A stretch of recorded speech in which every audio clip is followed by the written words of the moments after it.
separate rooms separated by many miles of geography, so they may not be able to actually fist fight in front of us, but I'm not so sure they're going to be disagreeing as they are kind of coming into a wild sort of confluence between William Henry's expertise as I think perhaps the only professional mythologist around, and Jim Marrs's ability to look at the future and what it may mean to us and kind of overlay that with a little bit of conspiracy. So I'm going to just kind of take a back seat here and listen to these two guys as they talk about energy, our future, and how it's changing, and what that means in terms of the past. Welcome, William Henry and Jim Marrs.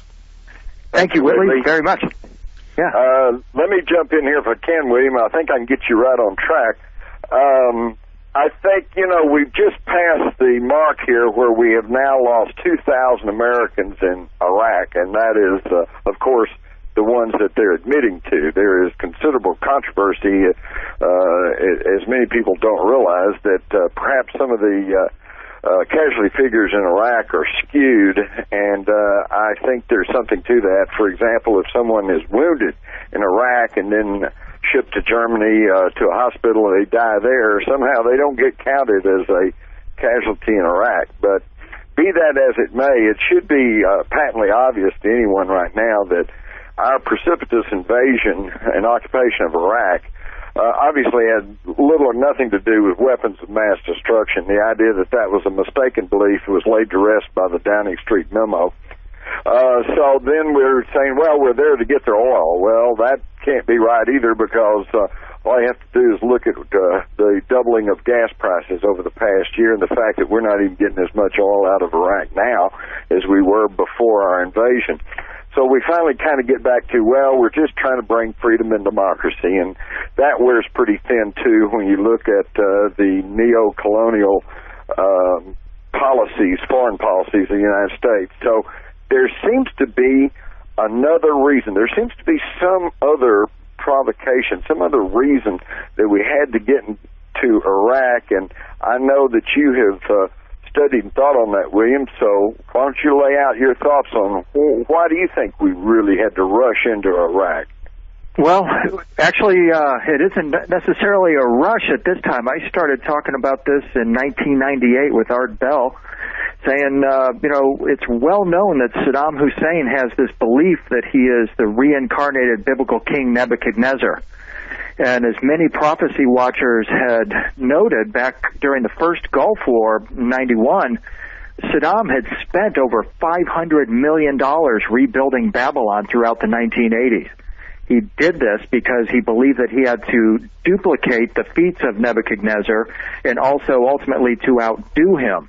And of course, this was something that Christian prophecy watchers were all over, because according to certain interpretations of Christian prophecy in the book of Revelation and elsewhere, in order for the Lord to return, Babylon must be rebuilt. It must be rebuilt because it has to be destroyed in order for the Lord to return. And so a lot of people were anxious, to say the least, back in the late 80s, early 90s, about just exactly who was Saddam Hussein, why did he believe he was Nebuchadnezzar, and why was he spending close to, well, what ended up being almost $1 billion to prove to the Iraqi people that he was indeed the return of this tyrant and dictator from the ancient world. Well, hey, William, pardon me, correct me if I'm wrong, because my Baptist Bible school knowledge may be a little flaky at this point, but didn't old King Nebuchadnezzar, didn't he build a gold-based artifact in an effort to reach his godlike ancestors and to gain immortality? And then this artifact was translated down to us in the Bible as a fiery furnace, but obviously it was something else because people would go in it and come out of it. Well, what happened is that in the book of Daniel, we're told specifically that Nebuchadnezzar in Babylon had constructed, well, it was actually located on the plain of Dura, a hulking golden image of the beast, as it was called. And he had difficulty getting this contraption, whatever it was, to operate. He tried dancing, he tried music, he tried clapping. He had this just enormous piece of hardware, but did not apparently have the software to make the thing go. But he knew that that's why I had to go find those three Hebrew priests, Shadrach, Meshach, and Abednego, right? That's exactly right. So what he does is he gets awareness that the Israelite priest, the wise men at the Temple of Solomon in Jerusalem, had apparently the software to make this thing go. So what does he do? He does what any dictator is going to do. He invades Jerusalem, loots the Temple of Solomon, and returns to Babylon with thousands of captives, among them Daniel, the prophet Daniel, among them Ezekiel, and among them three wise men you just mentioned, Shadrach, Meshach, and Abednego. And they get back to Babylon, and things are going okay, I guess, for Nebuchadnezzar, because he thinks things are starting to turn his way. But these Hebrew wise men, or Jewish wise men, are reluctant to participate in Nebuchadnezzar's endeavor until he makes a wager with them that if they can enter this fiery furnace that is connected to this golden image of the beast, apparently, and return successfully, that Nebuchadnezzar will convert to their religion. And so Correct. this they do, but the amazing thing about it is that you really can't get a handle on this story unless you've been through the works of, for example, Zechariah Sitchin, who's done so much to lay out the original Sumerian text and the belief in these gateways that the Anunnaki gods of ancient Iraq were using to come and go from Earth and the heavens. And one of the key components to Sitchin's interpretation of these myths involves the goddess Mari, or Mary. He makes a fascinating study of the various accoutrements that this goddess wore. She put on a helmet called her Shigura helmet, which means that which makes go far into the universe. She put on her Pala garment, also called her miracle garment, which made her an extraordinary being, also called a Nephilim. And she put on other accoutrements preparatory to entering the gate of the gods. Now, that's especially interesting because isn't it true that before the three Hebrew priests, Shadrach, Meshach, I've always said Abednego, but anyway, and when they put them into this fiery furnace, it states that they didn't just go in, they donned their garments and put on their hats and their capes and their cloaks, which means they put on some kind of protective clothing. Do you think that's the same thing as this Mari was wearing? I'm absolutely convinced, and that is actually, in my opinion, the whole linchpin right there that opens up the entire Iraq Stargate story, and is without it. I mean, you have a lot of people, Jim, that go around saying Saddam had a Stargate and we're over there for the Arky Stargate event, and I have people ask me about it all the time, and I say, well, explain to me how that connection is made. And they don't have a connection unless they've read my stuff, because the connection comes solely from this event in the book of Daniel, and the understanding that when these three wise men put on their coat, their hat, and the other garments as recorded in the book of Daniel, they are putting on the garments of this former goddess, because what they're going to do is enter a gate of the gods, what today we would call a stargate or a wormhole, a connecting link that joins point A on Earth with point B in the universe, as if there's nothing in between. Exactly. And to me, the proof of this, and the proof that they had some sort of a transportation chamber, maybe it's teleportation, who knows, but is that when they got in there, King Nebuchadnezzar, who, since he had lost so many people trying to make this thing work, obviously didn't want to get near it himself, he asked his minions, are those three priests still in there? And they said, yes. And he says, are they dead? And then they said, no, they're in there moving around. In fact, there's a fourth person in there.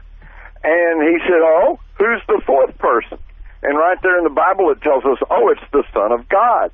And then that's the end of that. We never hear any more out of that. I'd like to know who that fourth person, the Son of God, was and whatever happened to him, but the fact his name was Nebo, and four people were there indicates that it is a portal to somewhere. Yeah, the name of the person, Jim, was Nebo. We know this because Nebuchadnezzar took his name from this god. Nebu, or Nabucodonosor, comes from this Iraqi god, Nebo, which means the High One. the royal one. Think of our word noble. We still use the word today. It means royal or high one, and he was actually the son of Marduk, one of the ancient Sumerian sun gods, an Anunnaki lord. Not only did Nebo come back, Jim, his wife was with him. And we know for a fact, we know for a fact that the Iraqis, the ancient Sumerians, the Babylonians built ziggurats for Nebo to honor this event. They filled these libraries chock full of tablets about and from Nebo. Now, Nebo's not someone that most of us are familiar with, but you probably will recall or understand who this figure is if I give you his alternate names: Hermes, Mercury, Thoth, Jesus. All of these figures are enfolded in this exact same archetype. Yeah, all of them messengers from the gods. Exactly. And so this is where we now come into the modern era, and we pick up the story of Saddam Hussein beginning in the late 80s and early 90s, doing a little bit of mythological research. And in my mythological profiling of Saddam, again, going back to 1998, it's very clear that he identified himself with this figure and was particularly interested in any of that knowledge that was brought to earth by what the book of Daniel refers to as the Son of God, or one like the Son of God, depending upon the interpretation that you read, who was actually Nebo, Hermes, or Thoth, and who bequeathed to humanity immense libraries that contained cylinder seals and tablets that had tremendous knowledge etched upon them. Now we're hitting on it. See, there are those who say we invaded Iraq to get hold of a Stargate as if it was some sort of a material artifact like in the movie Stargate. But for me, and I'll let you comment on whether you think I'm on the right track or not, but for me, I think they were after those steels and cylinder seals and tablets because they thought that it might give them the secrets for manipulating energy at the atomic and subatomic level, such as the orbitally rearranged monatomic gold elements that have been talked about and patents have been filed on in recent years. Do you think that they were after a physical object, William, or do you think that they were just after the knowledge that might be in these recently discovered artifacts? And by the way, I have the press releases are news stories from the Associated Press and others beginning in 1997, 98, 2000, 2001 that said they were German and French archaeology teams were making amazing new discoveries in Iraq, specifically the ancient Sumerian cities of Ur and Uruk. And, of course, where would they be taken? They would be taken to the Iraqi National Museum and probably placed until they could be cataloged and prepared for exhibition. And that's exactly what got looted when we invaded Baghdad, right? Well, absolutely, and it actually began before that with the UN weapons inspectors. When you read the art magazines, they all talk about how many of those inspectors were coming out with their pockets loaded with these lipstick-sized cylinder seals that are priceless.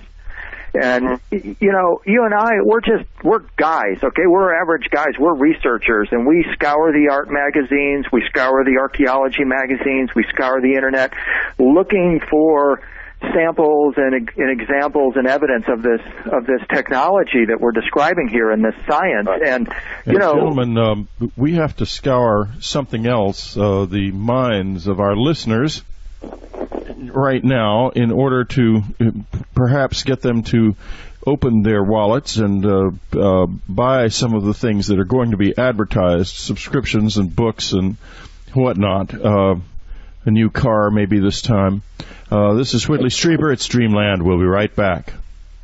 This is Whitley Strieber. It's Dreamland. We're back. Jim Marrs and William Henry are having a marvelous conversation about what is really going on here in terms of the way the future and the past intersect and who might be trying to gain knowledge from the past, secret knowledge from the past, most notably in Iraq, and how that might relate to our future. I am sitting here like a fly on the wall and enjoying myself thoroughly.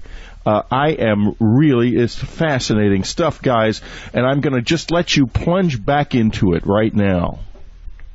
Thank you, Whitley, very much. Jim, as I was saying, the looting of Iraq actually began with the UN weapons inspectors who were clandestinely removing artifacts. Anything they could take out of the country with them, they were taking, and that was well known.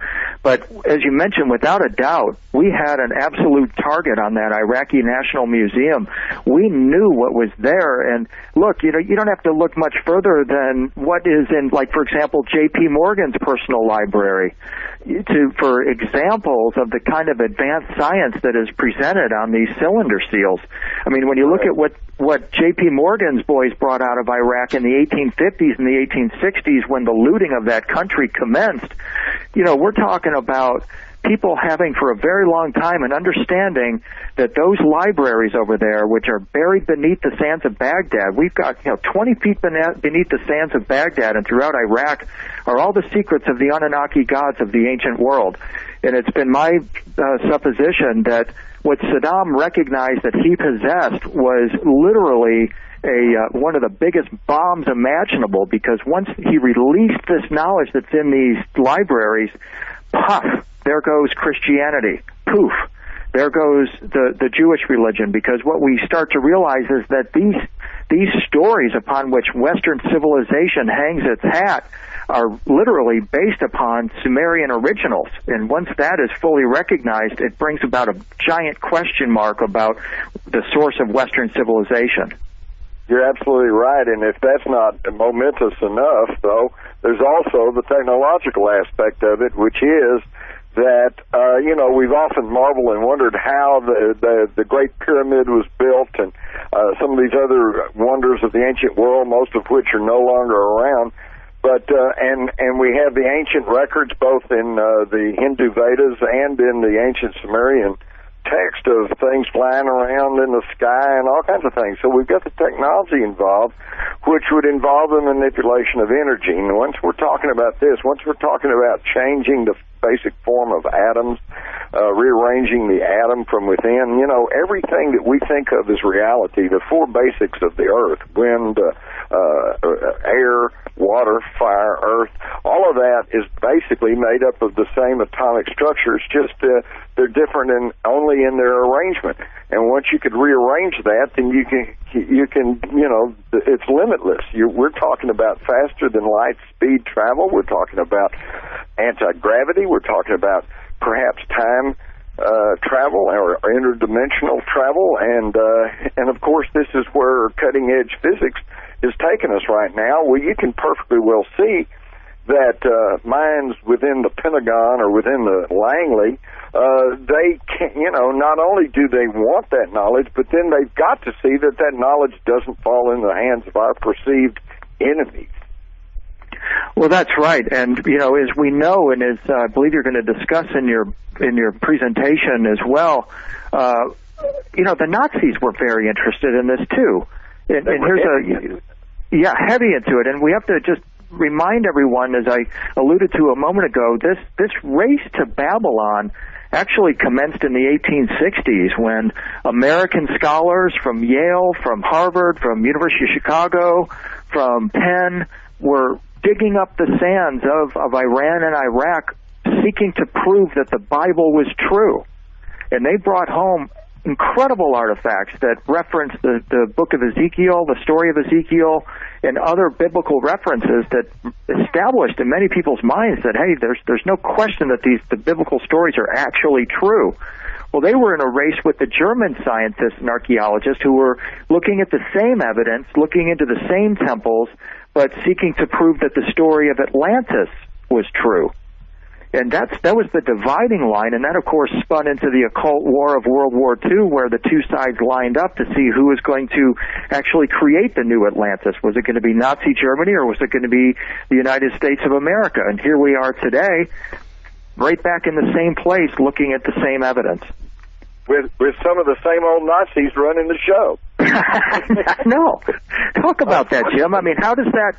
You've mentioned that the national security state of Germany during World War II, by all accounts, was on the track of this technology we're describing, and that there's evidence that we have a new national security state of the United States. Talk about that and how that plays into this. Because after the war, the same ruling elite wanted to continue their quest for this knowledge, and so thousands of high-ranking Nazis, of course, got out of Europe on Vatican passports. They came and established themselves in the United States as some of our top rocket scientists. They went to Canada. It's now been shown that Canada fielded a bunch of them. And, of course, at this point, all of this was not necessarily done in a sinister, conspiratorial manner. It was simply that right at the end of World War II, everybody began looking ahead, and they realized we were going to be in some sort of a war, either cold or hot, with Soviet Russia. And so it was like, well, we got to get whatever allies we can.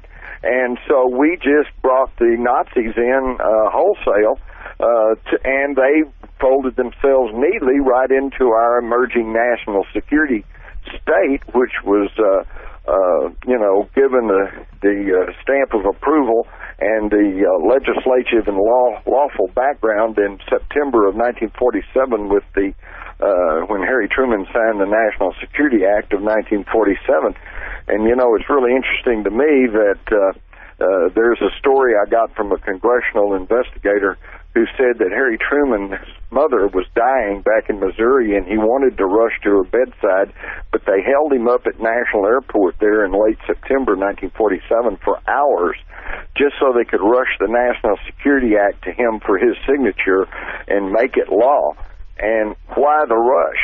Well, it was rushed into law anyway because although several things had been talked about since World War II, like renaming the War Department the Defense Department and separating the Air Force from the Army, it began to get rushed into legislation only in mid-July 1947, and they had about a month and a half to put it all together.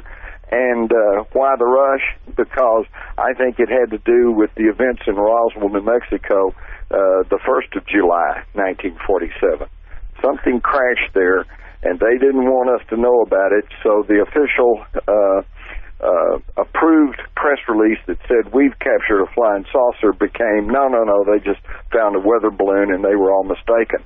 And the whole thing was swept under the carpet, and yet the National Security Act was rushed into being, which, among other things, created the National Security Council, which by very definition, if anything has to do with national security, whether it's energy manipulation, whether it's new airplanes, whether it's enemy intentions, then it's handled by the National Security Council, and that bypassed Congress, the media, and the public.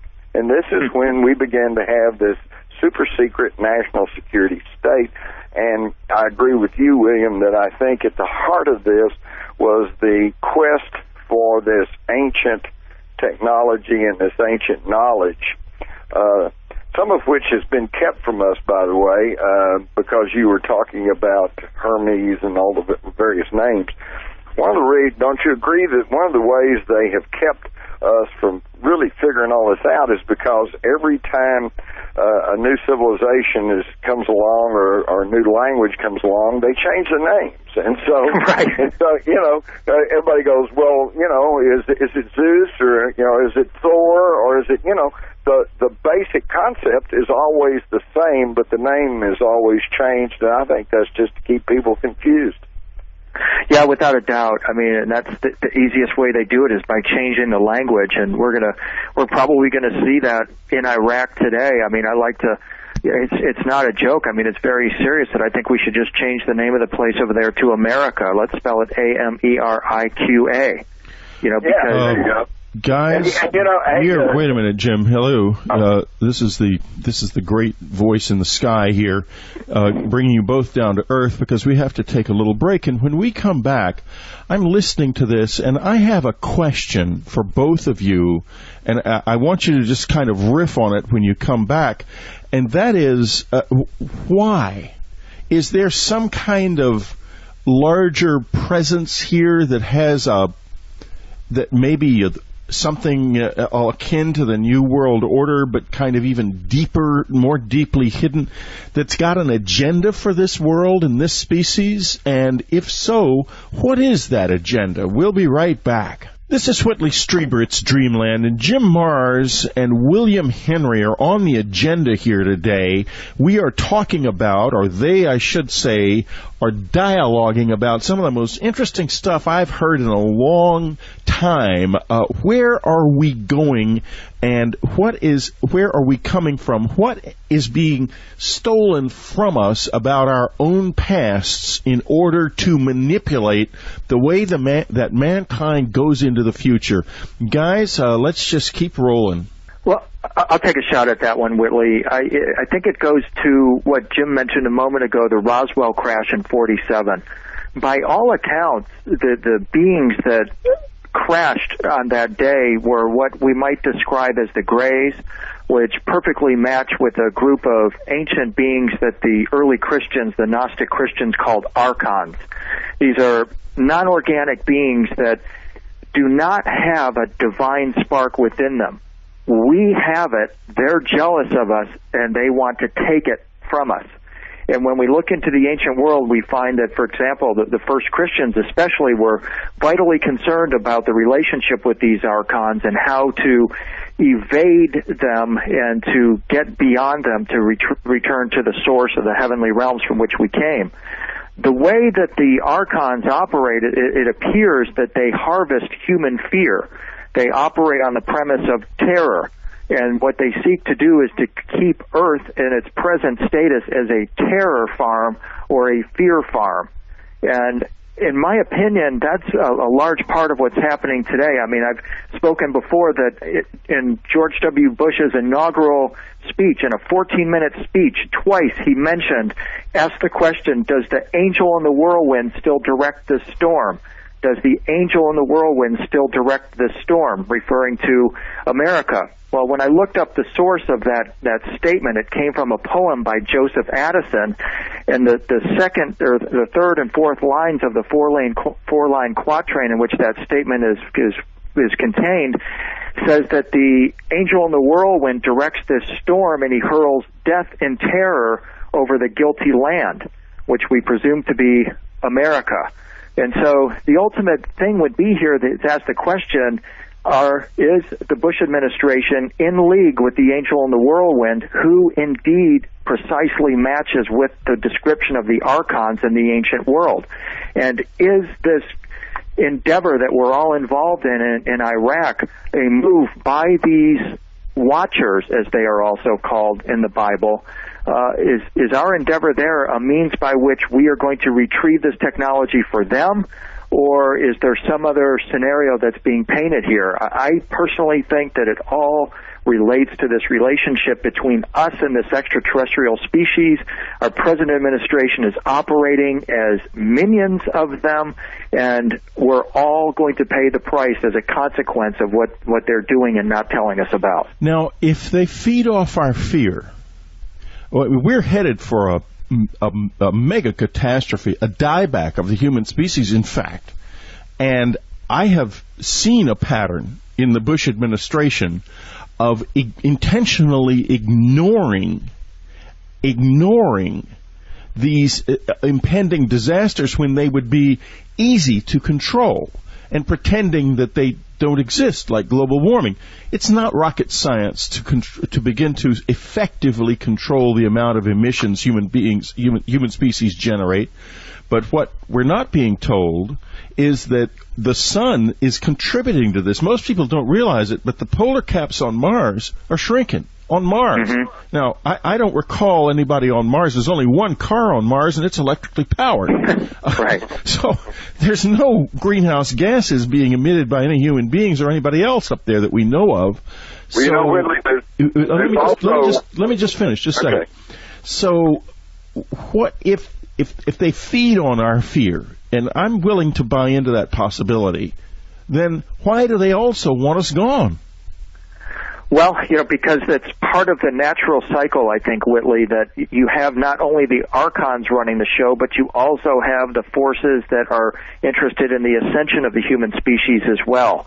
And it appears that they in a sense, coexist. They don't cooperate, I don't think, but they found that they coexist with one another. And so what we have is this battle between these two forces constantly on this planet. The swords in that battle are human beings. And so we're caught in the middle, having to unplug ourselves from the overall terror program that's being implemented, and also then to plug ourselves into the Terra, or love and compassion program, that is simultaneously being offered at this time. Yeah, I think there's something to that. Whitley, all I was going to add is it's not only just Mars and Earth, but there's also been some findings about some of the moons of Jupiter. Whatever's going on is a solar system-wide phenomenon. It's not strictly global warming, although obviously if we were an intelligent species, you're right, we could be taking some rudimentary and common sense steps to cut down on the greenhouse gases and the pollution that we're destroying our own world with. But as William pointed out, there seems to be more than one player in all of this, and I think the key to this is to understand that throughout our history, written history, there has been this struggle going on, but it's been done covertly. And this might not have always been the way, because if you go back again to Zechariah Sitchin and his Wars of Gods and Men, you find that the Anunnaki, who apparently came from the heavens and settled here on the earth, before too long began to use humans as their pawns, and they would, they would fight their wars with us as surrogates. But today, of course, it seems to be very much hidden, and I suspect that this has to do with the Star Trek concept of the Prime Directive, okay, which is basically that the intelligent races in the universe, and I'm unclear on whether this might be an actual law that has enforcement or something, or whether it's more of a agreed upon understanding that it's just not proper to overtly interfere with the progress and evolution of an intelligent species. And as a result, I think they have to keep their struggle on the QT. And this is why we are always given these dog and pony shows. We have these wars, and there's always some kind of reason, and and then we see these disasters, and then we wonder if they're man-made or if they're contrived. And there's always a front show, because they have to operate in the shadows, because they don't want to be seen universally as violating the Prime Directive.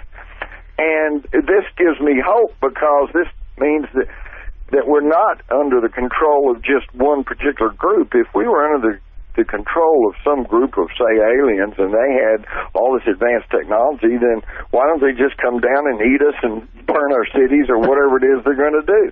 And the fact that they haven't done this yet indicates to me that there is a counterbalance going on, and we have just got to find out and separate the good guys from the bad guys and figure out who it is that we want to align ourselves with.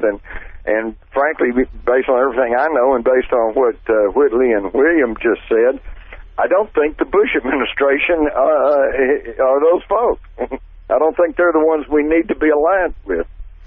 Well, Edgar Mitchell, promoting the fear. Edgar Mitchell told me, and he's now spoken about this publicly, by the way, so I'm going to repeat it. He told me years ago that this is the astronaut Edgar Mitchell, the founder of the Institute for Noetic Sciences, for those of you who aren't familiar with the name, told me that the government had alien bodies, and that the bodies had been under examination for years because there were things about them that did not make sense. And I was of the impression at the time, having had enough relatively intimate contact with the Greys, that the Greys were not alive, that they were machines, biological machines, for the simple reason that I'll be honest, and I'm going to start, and I promise you I really will do this, folks, putting a little bit more on the, I guess I'm going to put it up in the subscriber section of what actually happened to me, because to be honest with you, I got so sick of these stupid rectal probe jokes being like the thing that was sort of what defined Whitley Strieber in the public eye after a while, and I thought, this is all we have? This is what we have to give? So I kind of just shut up about what was happening to me. And the result is that there's probably 200 or 300 hours of material that I have never talked about at all. Okay, that said, when you are close to the Greys and you can hear them breathing, it sounds like this. With the difference that it's so regular that it's kind of shocks you inside. It's not like a sound of a biological entity. It sounds like a machine working. And their movements, their gestures, their actions are fantastically precise, like a kind of a superb machine would be. And I also think, and I'll get into this another time, that they think like a brilliant machine would think. Okay, all of that said, what they are and who is behind them is another question entirely. And I have to wonder if we are even getting, that some malign alien species is out there and there's a kind of prime directive that's preventing them from screwing with us. I'm just not sure that that's the right way to go, because there are elements of this thing that are so bizarrely far off the wall. And I'll give you another example, William. And this is sort of, I think you might react to this. Bill Chalker is an excellent UFO researcher down in Australia. We had him on the show a few weeks ago with a book called Hair of the Alien. And he discovered got a hair from a guy who had been waked up in the enviable or unenviable position, depending entirely on your attitude, of being sat upon by this beautiful woman, weird though and scary. I mean, it would have been kind of a freak out, because here's this beautiful woman, but she's so weird that it's really, really scary, and she's naked and she's sitting astride you in the night and trying to make love with you, while another woman, equally weird, stands nearby. They left eventually after a struggle, and they left behind a long dark hair, which the guy gathered. He gave it to Chalker because he'd been reporting this stuff to Chalker for a while. Chalker had the hair DNA analyzed. There's plenty of DNA in the hair, and it was analyzed in an Australian laboratory, meaning that there was no intervention by the U.S. government making the laboratory lie, as happens here all the time. And the result was incredible. The hair consisted of elements of the DNA of two rare racial subgroups, one from China and one from the Basque country of Spain. And this was not somebody who had been come about because these two people from these two different areas had made love and had a baby. This was some kind of a clone that had been constructed. Now, all of that said, guys, where in the hell are we? Okay? Give me some answers. I don't envy you, by the way. Well, if I had all the answers, we wouldn't be here today. But I will say this, and I think William will agree with me. Whatever is going on, it's coming to a climax. I think there is obviously a rush on. As you know, in my book, Ruled by Secrecy, I detailed the centuries-old plan for the New World Order, and showed that the secret society members behind it can all be connected back through a series of secret societies going all the way back through history. But they've always moved slowly, and they've always taken, 2 steps forward and 1 step back. Well, now they're taking 3 and 4 steps forward and only 1 step back. It seems to me that whatever the timetable is and whatever is going to happen will probably happen within our lifetime, and I think their whole little agenda is being rushed up. Would you agree, William? I would say so, yeah, absolutely, Jim. And I think, Whitley, you nailed it in one of your columns on Unknown Country earlier this year, where you described these folks as rapture crazy. I really think that that's what's driving all of this, is a literal interpretation of biblical prophecy and the belief that they have to make these events manifest in order for Jesus or the Lord, or however you want to think of this figure, to call his church to heaven, as is prophesied in various texts. And today, what Jim and I are suggesting is that when the Bible describes Jesus calling his church to heaven, this rapture event, it sounds an awful lot like some kind of a transdimensional Stargate that we're talking about here. And I think that what they believe, the people in power, is that they must lock down these areas, Iraq, Iran, Syria. I mean, what they want more than anything is to have American tanks rolling through Damascus. What they want more than anything, I think, is to have American tanks rolling through Cairo. And all of this is about getting everything set up for what we might think of as a false rapture, and the introduction of a new alien god that was called Nebo during the time of Nebuchadnezzar, was called Jesus 2,000 years ago, and was called by various other names throughout time. I think that's what it's all getting set up for. Boy, wouldn't it be nice if we could all just... that's really, really depressing. And incidentally, folks, we're not going to have a break. We're dispensing with the last break in the show, so we can go on a little longer. But I urge you, please subscribe to unknowncountry.com if you don't. And I know most of you don't, because 250,000 people listen to this.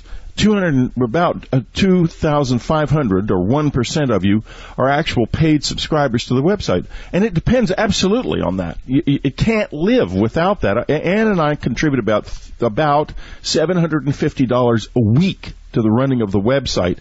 And we can't do that forever. We really can't, I assure you. And you need to do that. Anyway, that said, forget that. Let's go on. Well, Whitley, let me add what I consider a positive note on all this, because, again, what cutting-edge physics, quantum physics, is beginning to show is that the whole universe is nothing but one complete energy grid, and no matter what you're talking about, another planet or people versus inanimate objects with matter, we are still all part of this energy grid. And so with any energy, you have a positive and a negative, okay? And, of course, all the religions have talked about good versus evil, and black versus white, knowledge versus ignorance. So there's always a polarity there, and we've been talking about the more negative aspects, the fear factor and all like that. But I think maybe if there is these evil entities, then there's got to be benevolent entity, because there's got to be a balance in the universe. And I think what we were talking about, things kind of coming to a climax, and of course we're all well aware of the Mayan calendar that says the world ends on December the 21st, 2012. What I find fascinating, I don't know if you guys are aware of this, but a Dr. Scott Hyman of Sweetbriar College and his associates have announced that they, two things that just really strike me.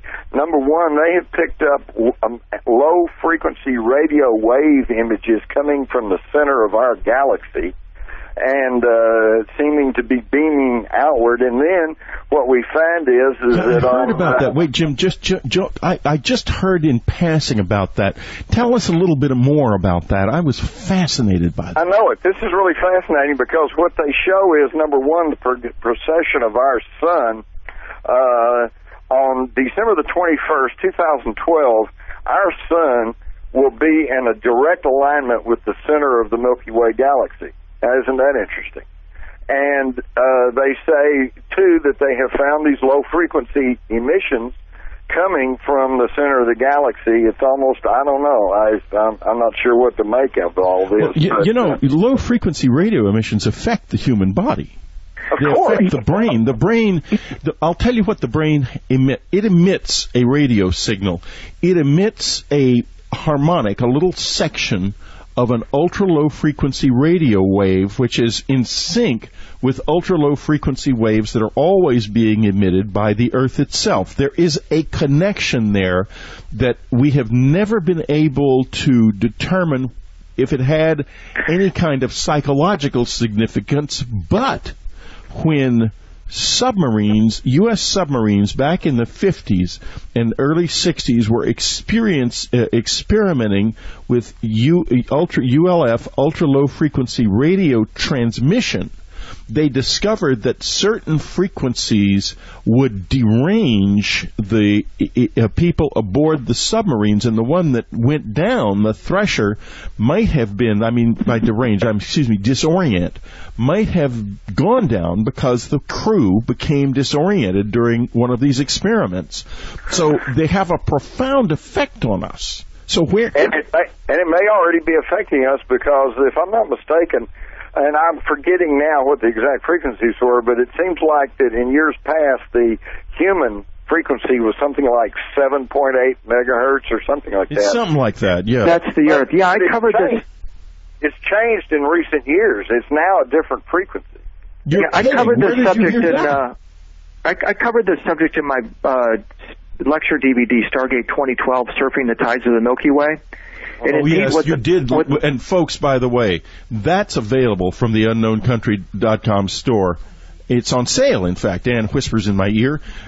So get it. I mean, it's incredible. Yeah, please get it, because it lays out the positive scenario and the potential that we have for taking advantage of this 2012 event, because they do indeed describe a zone of frequency that they called the field of the blessed, that our sun and solar system is entering into or on the receiving end of. These waves of radio waves that Jim is describing come onto this planet sort of like waves lapping onto a shore, and contained within them, the Mayans said, is something they called eats, or they called cosmic sap. And when I Googled cosmic sap, I found that SAP is in fact an acronym for subatomic particle. And what the Mayans are describing, and what indeed I'd matched up with the early Christians, what they were describing is their ability to make an ointment or an oil out of these subatomic particles. Now, the way that this works is really intriguing, because what the cell phone industry is describing for us now is that our pineal gland is in effect a wireless transmitter that's capable of receiving, through that process of resonance, faint messages, even like those that are being detected now from the center of our Milky Way galaxy. Good Lord.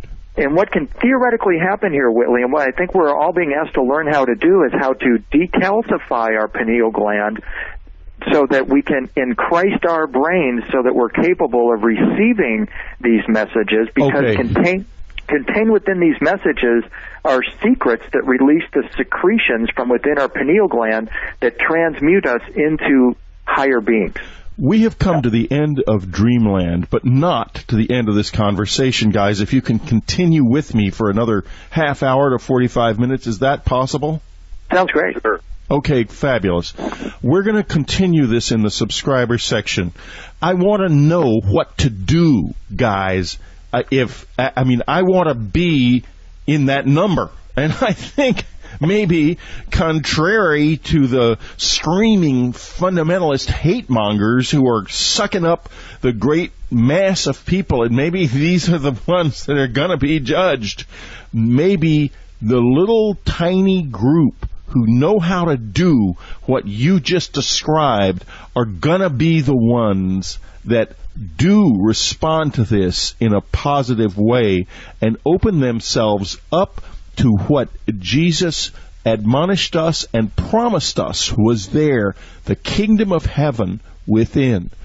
This is Whitley Strieber. Next up on Dreamland, Linda Moulton Howe. And if you want to hear the rest of this, well, open that old creaky wallet of yours, undo the combination lock, spread away the spider webs, and take out the $11.95 that it will cost you to subscribe to what I think is the damn best website on the planet. And I'm speaking as its creator.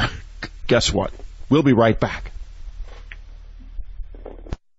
You're about to experience something you just can't get elsewhere. Emmy Award-winning science reporter Linda Moulton Howe reporting on the absolute leading edge of science discovery and the true mysteries of the unknown. Don't miss her website, earthfiles.com, the one science website that tells you the secrets and gives you the facts the others dare not. earthfiles.com. This week she's reporting on bizarre eruptions in Oklahoma. That's right, Kingfisher, Oklahoma, where geysers are breaking out all over the county. Here she is from Albuquerque, New Mexico, Linda Moulton Howe.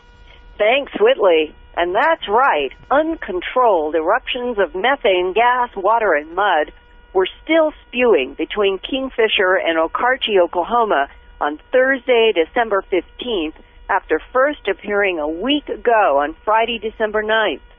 The unprecedented and so far uncontrolled eruptions of methane, water, and mud on a 12-mile-long stretch of Winter Camp Creek and surrounding fields continues to frustrate authorities. On December 15th, the bubbling gas was spreading south even further toward Okarche. The day before, the spreading methane caused 4 more eruptions in another wheat field about 2 miles from the city limits of Kingfisher, Oklahoma. Chesapeake Energy Corporation, an independent oil and gas exploration company, was drilling on December 9th, they admit that, about 8 miles from where the first gas and mud eruptions were reported in Section 2 of Kingfisher County. But no one knows for sure what is the link. Chesapeake said that it would start flaring off some of the escaping gas and try to capture and sell more of it. What no one knows is whether this will reduce the underground pressure of the gas enough to slow down or stop the continuing eruptions that have occurred since the morning of December 9th. Geologists are still trying to figure out what has happened and what can be done to control the potentially explosive situation. The first to report the eruptions on the early morning of December 9th were a couple of hunters who noticed the gas, water, and mud coming out of the ground in the Section 2 region of Kingfisher County. Each section is about a square mile, and you can see dramatic photos of those eruptions at my website, www.earthfiles.com, in the report at the top of the headlines page. The hunters called the game warden, who called the Kingfisher County Sheriff's Department, who called the Kingfisher Fire Department. Fire Chief John Crawford and his crew arrived at the scene of the first eruptions at 9 a.m. on Friday, December 9th. It basically looked like a big mud hole with water and mud and gas coming out of the ground. All concentrated in one area? Well, no, it's not. It's over about approximately a 12-mile stretch throughout Kingfisher County. Well, from your experience as a fire chief, do you have any personal thoughts about what could be happening? You know, the only thing that I can really think of is, you know, something has caused pressure underneath the earth, underneath the Earth's surface that has created some kind of fracture in a you know, like a shell bed or something underneath the earth that you know, caused some cracks or something and let the gas escape through it and find its weakest spots, you know. Mm-hmm. I've never seen anything like it. Corporation Commission's never seen anything like it. All the experts out in the field, engineers have never seen anything like it. It's just, and geologists are digging and trying to find maps to, you know, for the information under the earth crust, and you know, to see if they can pinpoint what the situation is. And is that presenting any danger to the public? Well, Yes, it can. I'm more concerned in a populated area. There's a lot more ignition sources in a populated area, and now it has progressed. It progressed from that point to about 1.5 miles, maybe west and south of Kingfisher. So it has progressed toward Kingfisher, but probably the last 36 to 48 hours, that had stopped, and we're thinking that it may have found a heavy shell bed, and the gas can't escape because it was headed right to Kingfisher. So we called in the 63rd Civil Support Team to help assist us in monitoring the lower explosive limits and higher explosive limits to find out, what kind of danger we were in, and that we were in there is explosive limits out along this creek. There's no doubt about it. But, it also dissipates in the air. So, for it to explode, you have to, everything's got to be, you got moisture content and the gas coming up out of the ground. You've got humidity you deal with and wind you deal with. And so, it's high. I would say it's unlikely that it would burn. But, when you get into the city limits of Kingfisher, you find all kinds of ignition sources. And so I had some serious concerns. Well, like I said, it had stopped, it's within about 1.5 miles south and west of Kingfisher, because it traveled 3 miles down the creek within about a 20-hour time frame. So anyway, it has stopped in the last 36 to 48 hours. It has not progressed toward Kingfisher. But yesterday afternoon, about 4 o'clock, we noticed another little feeder creek bubbling that was not bubbling the previous days. And now it has found another weak spot, like what we thought, and it's going back south toward the town of Okarche. And so if this gas bubbling, let's say, broke out again and starts spreading, that it has about 1 mile left to go to get to the Kingfisher city limits. Yeah, I would have to say probably 2 miles the way the creek flows. And right now, what do you and authorities think is the probability that might happen? Well, this situation's really been unpredictable. I mean, it's just been very unpredictable. I feel very comfortable right now that it has stabilized and not going toward the Kingfisher area. But, the thing is, this gas could be, if it's moving along and it can't find its way through the shelf of the shale, but it does on the other, on the maybe 1 mile or 2 on down the road, which could be closer to Kingfisher. It could start bubbling up, depending on how long that shale bed is. Does it run all the way through Kingfisher? Does it quit right there at the edge of Kingfisher? We don't know. We have to shut our pagers and our cell phones off in those vicinities because of the explosive limits of the methane and gas coming up out of the ground.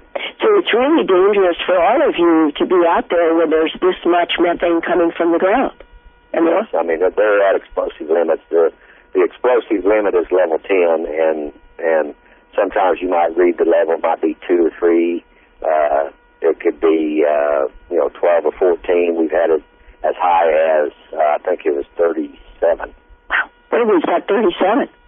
That's section 2. But if it went up to 37 explosive category, doesn't that mean that more gas is coming out of section 2 than it was on Friday? Well, not. Yes, yes, but you have to think of moisture content. You got to think of humidity. You got to think. Like last night when it was tested, it was very calm weather, very calm, no wind. Today we've got probably 30-mile-an-hour winds out of the south, so you're not going to get those kind of readings. Mm-hmm. It just kind of depends on the weather and the situation. Down along the creek bottom, I would expect to get probably 12 to 14. But you move up off the bank 10, 15 foot, it may go down to 2 or 3, Right. And sometimes even 0. What is the range on that explosive gas range, from 0 to where? Well, from what I understand, 0 to 10 is flammable, and anything above 10 is explosive. over the next 4 or 5 days, they're going to see if Chesapeake's flaring and starting to pipe some of this gas takes any of the pressure off of all of this bubbling along these 12 miles. If it doesn't, then Chesapeake isn't the answer. If it does, they still don't know exactly what has happened and how long it's going to take to get this under control. And at earthfiles.com, I'm going to continue to do daily updates with the fire chief about what the status is for Kingfisher and for Okarche in Oklahoma. So stay tuned to Earth Files for those daily reports. And now, while geologists and engineers are scratching their heads about the mysterious and continuing eruptions of methane in Oklahoma, far from Earth, out in Mars, is another mystery that scientists are trying to solve from an orbiting spacecraft that is now operating deep ground penetrating radar. It's called MARSIS, which stands for Mars Advanced Radar for Subsurface and Ionosphere Sounding. The mystery is, where did all the water go from the surface of Mars, which has many large meandering valleys that look like dry riverbeds on Earth? Did the water evaporate into space, or did it go underground? If Martian water is underground, can we find evidence of large ice layers, or even liquid water deep enough underground where the temperature might be warmer? For the first time in human history, Earth scientists are looking underground on another planet, Mars, for answers to those questions. The MARSIS radar was built to penetrate at least 5 kilometers beneath the Martian surface. And to the surprise of MARSIS mission scientists, the radar has penetrated so easily through one underground crater apparently filled with ice that MARSIS might be able to see 10 kilometers below the Martian surface if the location is filled with ice that is transparent to the radar. The MARSIS radar was supposed to be turned on in the spring of 2004, but the European Space Agency, responsible for the orbiting spacecraft's operation, decided it might be too risky then to unfold the big solar panels that provide power. After a year of computer modeling tests, ESA and NASA went forward in June of 2005 and turned the MARSIS radar on for the first time. The solar panels unfurled and the radar went to work. Since the MARSIS radar operates best in nighttime and the orbiter only has nighttime windows every 5 to 6 months, the first radar look into the Martian underground lasted only a few weeks into July of 2005. From that work, JPL scientists published their first results in the November 30th, 2005 issue of Science. The lead author and co-principal investigator from MARSIS is Jeffrey Plout, PhD at the Jet Propulsion Laboratory in Pasadena, California. I talked with him this week about what the MARSIS radar has found so far. In the polar regions, we saw a signal from the radar echoes that indicated the layered deposits consist of basically pure ice with only a small amount of dust mixed in. And this particular composition was not known. It was widely assumed that these deposits were mostly ice, but our measurements indicate that there's hardly any contamination by soil in those layered deposits. Has there been any deep ground penetrating ability of the South Pole at all? That's something we're working on at the moment, and we don't have any results to report right now. And what about the crater? Well, it's been widely recognized that in the northern plains of Mars, there is a buried population of impact craters from a previous surface before the northern plains were resurfaced. And what we were able to do with our ground-penetrating system was to identify a fairly large 200 to 300 kilometer diameter structure we believe to be an impact basin that was not recognizable from any surface measurements. And how deep?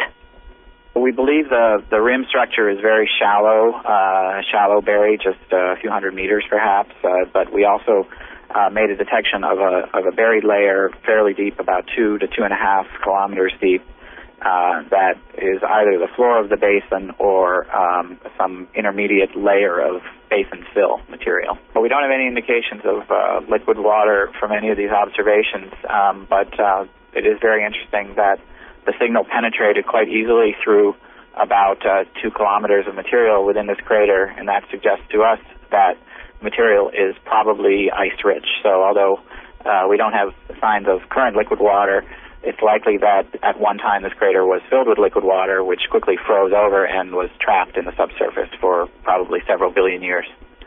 And if you were sending radar into an area where there was liquid water deep in Mars, it's my understanding that Mars can penetrate at least 5 kilometers underground, right?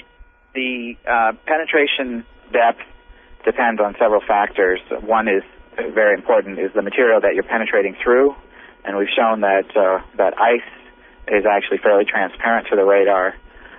We could probably see 10 kilometers through pure ice. If there's a substantial amount of rock or soil, the penetration depths are much less. As for the question of detecting liquid water, if the liquid water is in the first few kilometers of the subsurface, we could probably see it, but again, it depends on what lies between the surface and any kind of liquid layer or aquifer. Mm-hmm. But to date, we don't have any evidence that we've detected any liquid water in the subsurface, but the search is really just beginning because we haven't had a significant amount of time to observe under optimal conditions. Mm-hmm. What would be the difference to your trained eye between the radar going through ice versus water? Well, the radar will not penetrate through water. It will reflect off of water. So if we see water is just about the most reflective kind of material we might expect to find on Mars. So if we should detect a very strong reflection in the subsurface, we can apply some analysis to the quantitative values of those radar echoes and make some kind of statement on whether it's possibly water. But again, we haven't reached that point yet. What we have seen in the case of the impact crater is a possible, again, this is only a possibility and it needs further analysis and more observations, but a possible indication that this crater at one time was filled with water, which has since frozen over. If that's a common process in the northern plains of Mars, then that's a potential reservoir for additional water that hasn't been identified yet because it's buried. So we're a few steps away from saying that we've identified a new or a previously unknown reservoir of H2O. This particular feature is right at the mouth of several of the major outflow channels, so it makes sense that this could be a place where water could get trapped, but whether that's just an accident of the location or whether it's a process that's common over much of the northern lowlands, we don't know yet. And what is it that covered up the layer of craters? Well, there's debate about that. Some kind of layer of material, and I guess the debate rages over whether that material was deposited by volcanoes, by additional flows of water and depositing sediment, or by wind activity moving dust around. There's not a uniform agreement in the community as to exactly what buried the northern plains. President Bush has announced that he would like to see a manned mission to Mars in a couple of decades. What you're finding so far, would we be able to go to Mars and access the ice, let's say, in that buried crater and use it successfully for a Mars base? You have to have several sort of if-thens to answer that question. If we are correct and there is water ice in this crater, we suspect it's fairly shallow, that is a few hundred meters, but that could be much too deep for access by any kind of equipment that someday may be put down on Mars. So you need some sort of drill rig.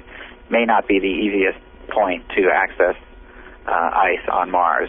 And so ideally, if you could find an underground crater close to the surface at the E-crater that seemed to have ice, that would be ideal.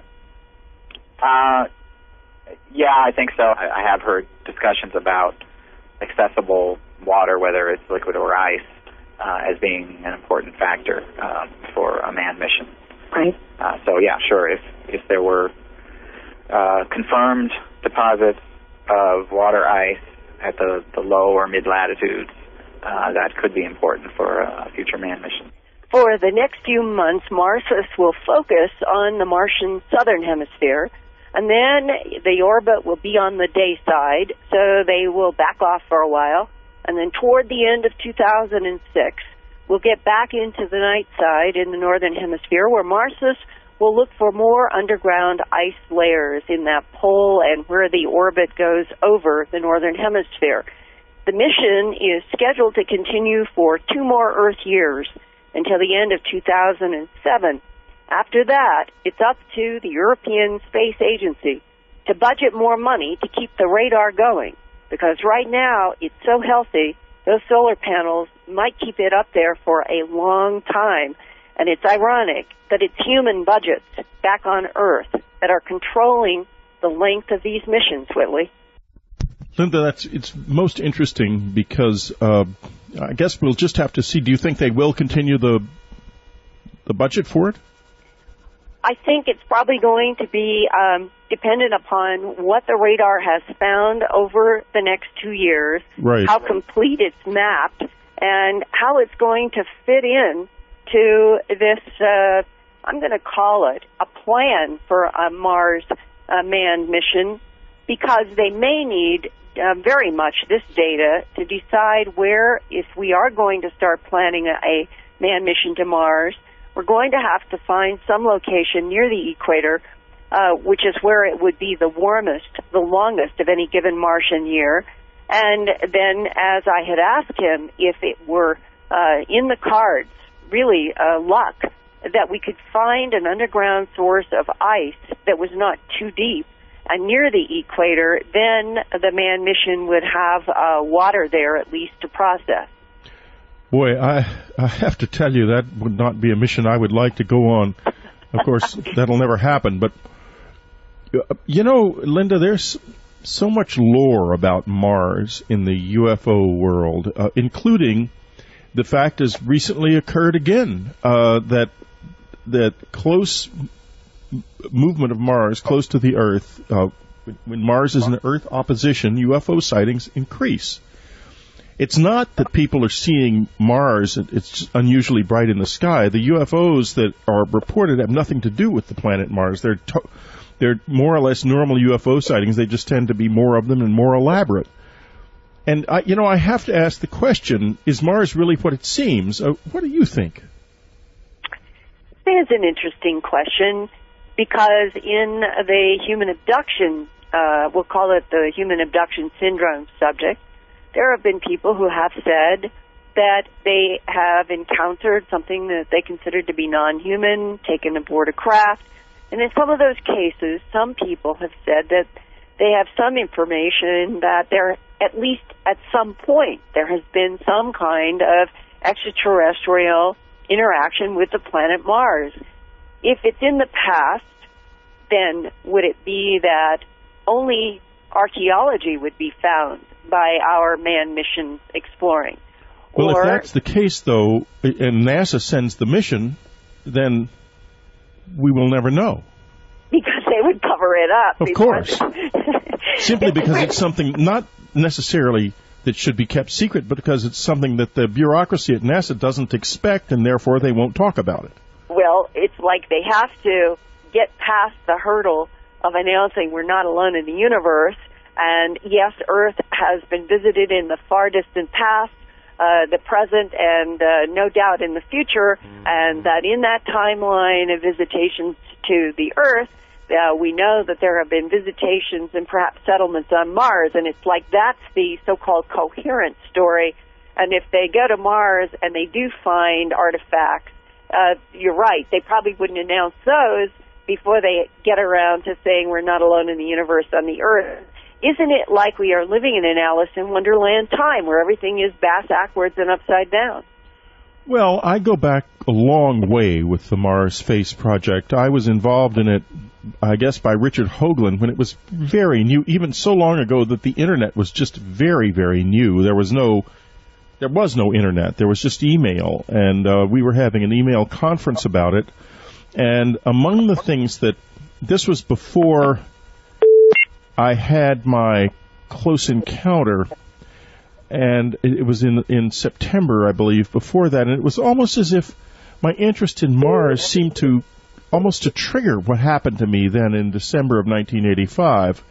I've never been certain of that, but it certainly felt that way to me. In any case, there was one of the people on this group, and with De Pietro and Molnar, the original discoverers of the Viking face image, speculated that Mars might have been murdered. And a couple of years later, that I got a letter from a close encounter witness who had said that she had been approached while walking in the woods with her son by this little man in a dark blue uniform, dark blue, cobalt blue figure who had come out of a cave. And he said he was a rebel, and he wanted to tell her the truth about what was going on here. And he said there had been a war between Earth and Mars many, many thousands of years ago, and we had succeeded in destroying Mars as a livable planet, but they had captured our souls, and they called Earth dead forever. That was their name for it, and that we were condemned to die and come back into the physical again and again and again here. We could never ascend beyond the Earth plane, and that they were doing this to us. And it was absolutely bone-chilling fright that went through me when I called this lady up and talked to her about it, because she and her son, and they were just so matter-of-fact, and they were simple people. Linda, these were not complicated people, and they were not out to get anything. They just were telling me what they saw and heard. It seemed to me. There are so many variations on so many stories about Mars. It is as if it provokes, whether it's mythology or that we have other intelligences telling 1,000 different stories to 1,000 different people. There still is this amazing question on the science and the geology of that planet. What did happen to the water? And if it went into space, why? And if it went underground, why? Why, exactly. And that in 2 years, this really excites me, that within 2 years, we may have many more answers to this question about Mars' finding lots more ice underground. And if they have found this much ice in one crater that is under a surface layer, how many more might they find? And if they find a lot of ice under the surface of Mars, that would make setting up some kind of base there much easier. Much easier. Linda, we're about to come to the close of Dreamland, end of our time together, and I just want to leave you with this thought, folks. One of the people who worked on the original Mars face reimaging said to me within the past year, he said, when I saw the new images of the Mars face, it was immediately obvious to me that the site had been disrupted. It has been changed. It is not the same as it was when it was taken by the Viking orbiter. And if so, who's doing the planetary engineering? Well, somebody messed up the face. Somebody messed up the artifact so that when we saw it in more detail, it would no longer look like what it actually was, and now everybody's just assumed it's nothing, and they've all forgotten about it. I don't think so. I think that we live in a sea of mysteries, a dark sea of mysteries, folks, and on that note, Linda and I are going to say goodbye to you. Have a happy, happy Christmas. Dreamland will be featuring a rerun over the Christmas weekend, and then over the New Year's weekend, we're going to be listening to John Hoag's last year's prophecies, his 2004, end of 2000. Some other reason that we had to get into Iraq, and I know that you have studied and thought on that, William, so why don't you lay out your thoughts on why do you think we really had to rush into Iraq? Well, actually, it isn't necessarily a rush at this time. I started talking about this in 1998 with Art Bell, saying, it's well known that Saddam Hussein has this belief that he is the reincarnated biblical king Nebuchadnezzar. And as many prophecy watchers had noted back during the first Gulf War in 91, Saddam had spent over $500 million rebuilding Babylon throughout the 1980s. He did this because he believed that he had to duplicate the feats of Nebuchadnezzar and also ultimately to outdo him. And of course, this was something that Christian prophecy watchers were all over because according to certain interpretations of Christian prophecy in the book of Revelation and elsewhere, in order for the Lord to return, Babylon must be rebuilt. It must be rebuilt because it has to be destroyed in order for the Lord to return. And so a lot of people were anxious, to say the least, back in the early or late 80s, early 90s about just exactly who was Saddam Hussein, why did he believe he was Nebuchadnezzar, and why was he spending close to, well, what ended up being almost $1 billion to prove to the Iraqi people that he was indeed the return of this tyrant and dictator from the ancient world. Well, hey, William, pardon me, correct me if I'm wrong, because my Baptist Bible school knowledge may be a little flaky at this point, but didn't old King Nebuchadnezzar, didn't he build a gold-based artifact in an effort to reach his godlike ancestors and to gain immortality? And then this artifact was translated down to us in the Bible as a fiery furnace, but obviously it was something else because people would go in it and come out of it. Well, what happened is that in the book of Daniel, we're told specifically that Nebuchadnezzar in Babylon had constructed, well, it was actually located on the plain of Dura, a hulking golden image of the beast, as it was called. And he had difficulty getting this contraption, whatever it was, to operate. I've always said Abednego, but anyway, and when they put them into this fiery furnace, it states that they didn't just go in. They donned their garments and put on their hats and their capes and their cloaks, which means they put on some kind of protective clothing. Do you think that's the same thing as this Mari was wearing? I'm absolutely convinced, and that is actually, in my opinion, the whole linchpin right there that opens up the entire Iraq Stargate story and is, without it, I mean, you have a lot of people, Jim, that go around saying Saddam had a Stargate and we're over there for the Arky Stargate event, and I have people ask me about it all the time, and I say, well, explain to me how that connection is made.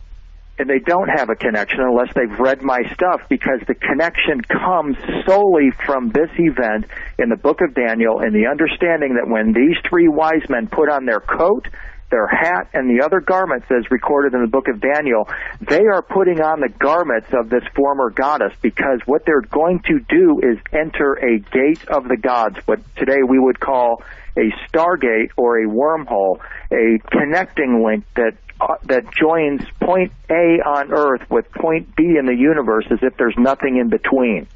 Exactly. And to me, the proof of this, and the proof that they had some sort of a transportation chamber, maybe it's teleportation, who knows, but is that when they got in there, King Nebuchadnezzar, who, since he had lost so many people trying to make this thing work, obviously didn't want to get near it himself, he asked his minions, are those three priests still in there? And they said yes. And he says, are they dead? And then they said, no, they're in there moving around. In fact, there's a fourth person in there. And he said, oh, who's the fourth person? And right there in the Bible it tells us, oh, it's the Son of God. And then that's the end of that. We never hear any more out of that. I'd like to know who that fourth person, the Son of God, was and whatever happened to him. But the fact his name was Nebo, and four people were there indicates that it is a portal to somewhere. Yeah, the name of the person, Jim, was Nebo. We know this because Nebuchadnezzar took his name from this god. Nabu or Nabucodonosor comes from this Iraqi god, Nebo, which means the high one, the royal one. Think of our word noble. We still use the word today. It means royal or high one, and he was separate rooms separated by many miles of geography, so they may not be able to actually fist fight in front of us, but I'm not so sure they're going to be disagreeing as they are kind of coming into a wild sort of confluence between William Henry's expertise as I think perhaps the only professional mythologist around, and Jim Marrs's ability to look at the future and what it may mean to us and kind of overlay that with a little bit of conspiracy. So I'm going to just kind of take a back seat here and listen to these two guys as they talk about energy, our future, and how it's changing, and what that means in terms of the past. Welcome, William Henry and Jim Marrs. Thank you, Whitley, very much. Yeah. Let me jump in here if I can, William. I think I can get you right on track. I think, we've just passed the mark here where we have now lost 2,000 Americans in Iraq, and that is, of course, the ones that they're admitting to. There is considerable controversy, as many people don't realize, that perhaps some of the casualty figures in Iraq are skewed, and I think there's something to that. For example, if someone is wounded in Iraq and then shipped to Germany to a hospital and they die there, somehow they don't get counted as a casualty in Iraq. But be that as it may, it should be patently obvious to anyone right now that our precipitous invasion and occupation of Iraq obviously had little or nothing to do with weapons of mass destruction. The idea that that was a mistaken belief was laid to rest by the Downing Street memo. So then we're saying, well, we're there to get their oil. Well, that can't be right either, because all you have to do is look at the doubling of gas prices over the past year and the fact that we're not even getting as much oil out of Iraq now as we were before our invasion. So we finally kind of get back to, well, we're just trying to bring freedom and democracy, and that wears pretty thin, too, when you look at the neo-colonial policies, foreign policies of the United States. So there seems to be another reason. There seems to be some other provocation. He tried dancing, he tried music, he tried clapping. He had this just enormous piece of hardware, but did not apparently have the software to make the thing go. But he knew that that's why I had to go find those three Hebrew priests, Shadrach, Meshach, and Abednego, right? That's exactly right. So what he does is he gets awareness that the Israelite priests, the wise men at the Temple of Solomon in Jerusalem, had apparently the software to make this thing go. So what does he do? He does what any dictator is going to do. He invades Jerusalem, loots the Temple of Solomon, and returns to Babylon with thousands of captives, among them Daniel, the prophet Daniel, among them Ezekiel, and among them three wise men you just mentioned, Shadrach, Meshach, and Abednego.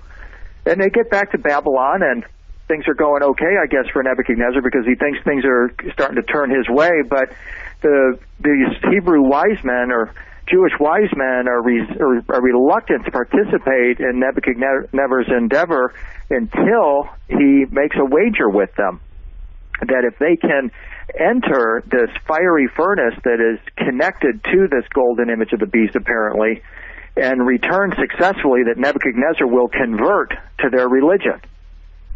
And so Correct. this they do, but the amazing thing about it is that you really can't get a handle on this story unless you've been through the works of, for example, Zecharia Sitchin, who's done so much to lay out the original Sumerian texts and the belief in these gateways that the Anunnaki gods of ancient Iraq were using to come and go from Earth and the heavens. And one of the key components to Sitchin's interpretation of these myths involves the goddess Mari, or Mary.